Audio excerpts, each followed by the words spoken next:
If you've got a name, then share it with me. We will talk, 'cause I am Tony. So voice your voice with Tony Voice. Hello and welcome to Tony Voice, the voice of a sweaty nation. Now today's episode is all about the universe.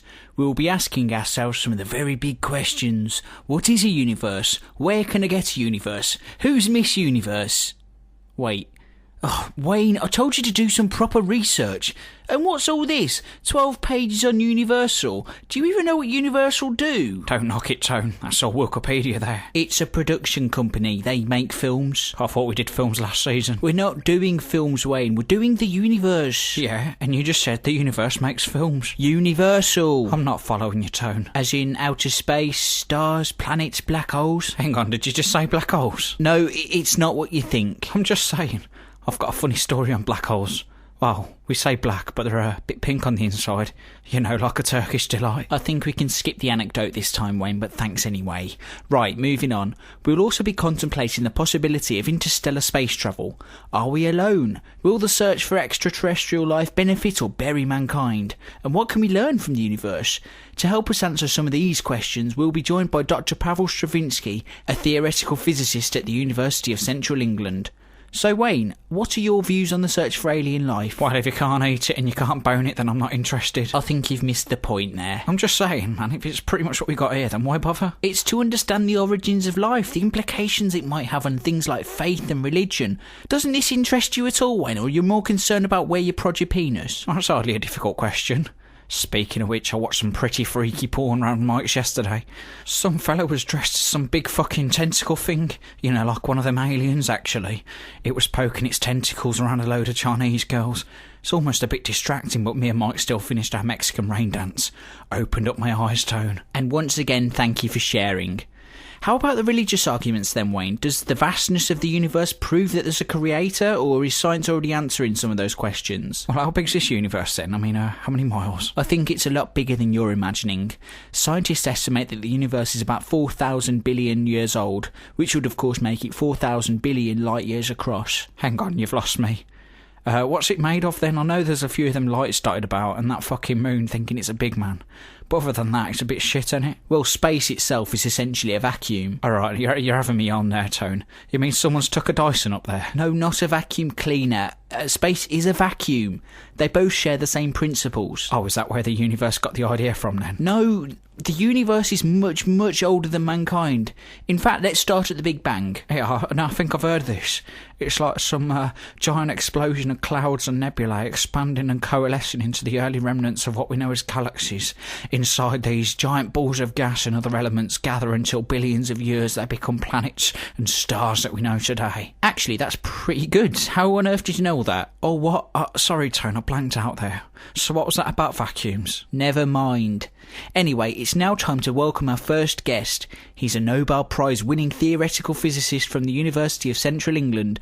Welcome, Dr. Pawel Stravinsky. It is a pleasure. Now, Dr. Stravinsky, great to have you on the show.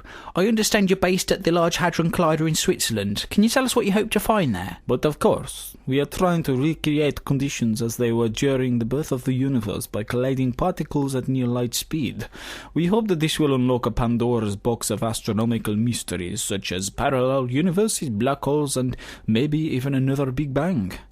Much of the work is also to expand our current understanding of particle physics with the elusive search of the Higgs boson and key factor. What was that about parallel universes? Yes, it is true that some scientists speculate multiple dimensions. We will never truly know until we analyze the results.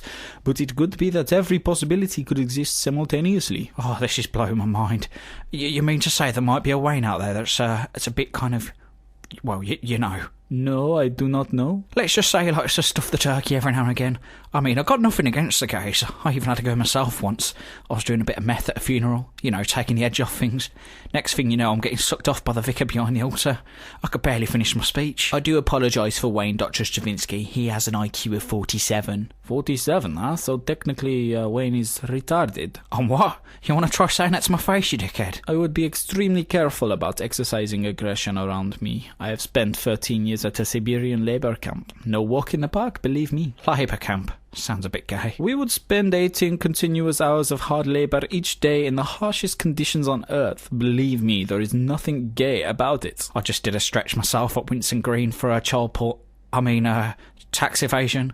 Oh, it was agony. We spent a week without TV once. One day I had to carry 9 tons of sheet metal for 50 miles in minus 40 degrees temperatures, wearing nothing more than an island prison-issued jumpsuit. I lost 5 toes that day. My best friend, gone. My next best friend, gone. Can you guess what happens to the one after that? Gone. No, actually he got transferred, but his left arm, gone. Alright, and a fucking competition. I think we're straying off topic here. Now, Dr. Stravinsky, what exactly do you hope to find at the LHC? We are obviously most concerned with the Higgs boson. We know that it must exist, but so far have not found it. Just one of the reasons we call it the God particle. Hang on a second, who the fuck invited God into the mix? It's just a comparative, nothing literal. We are, of course, men of science. It's a bit sexist, isn't it? Men, women, whatever. We follow the science, not the fantasy. Tell you what though, that God fella, man, he's alright, isn't he? Fucking created everything in a week. Trainers, pizzas, road signs, everything, man. What do you reckon about that? It is a simple flight of fancy. I have no opinion on such. You see, if I was God, man, I reckon I could create the worm. That's not hard, is it?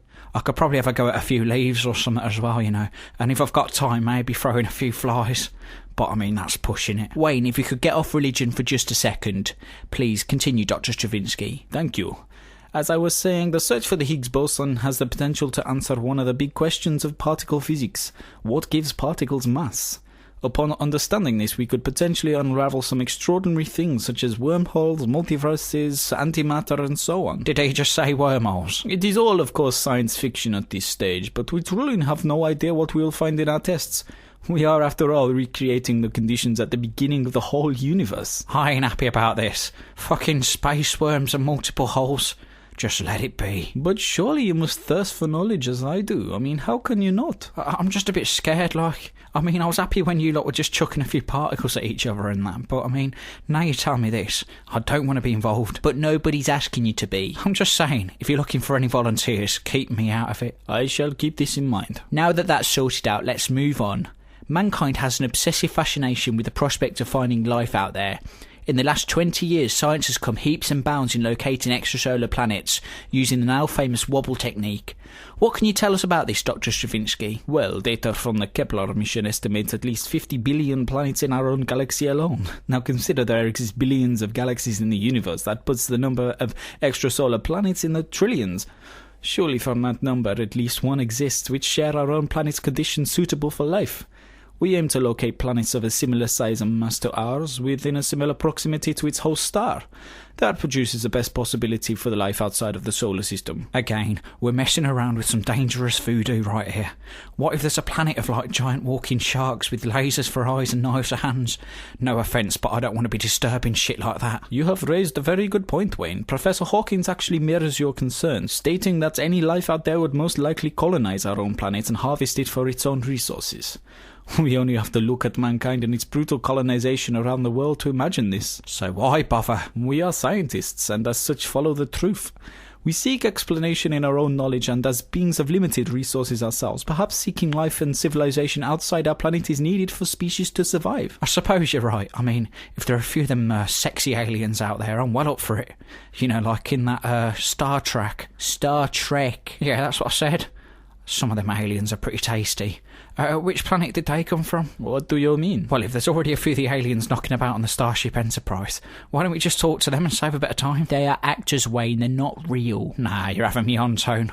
What about them Klingons? They're real people. What, are they like disabled or something? No, they're not disabled. Oh, it must be one of them tumours on their face then.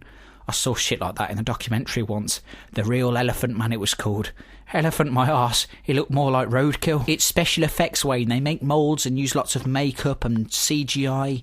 You mean to say you honestly thought they were all aliens? Well, I had my doubts, like, but then I saw that Roswell thing, you know, where they all gang raped an alien in a car park. That wasn't a car park, it was Area 51, and nobody gang raped the alien. Well, that's not what I heard. Wayne, where'd you get these scrupulous facts from? It's all on Zeitgeist. It reckons that Obama's a lizard and the Queen caused 9/11. I give up. Now, I'd like to thank Dr. Stravinsky yet again and extend how much of a pleasure it was in having him on the show. Thank you again. No, please, it was my pleasure. And Wayne, here is my business card if you ever change your mind about making a contribution to science. So please let me know. Thanks, but I want to be as far away from that particle machine as possible. Well, I guess it's time for an advertisement break.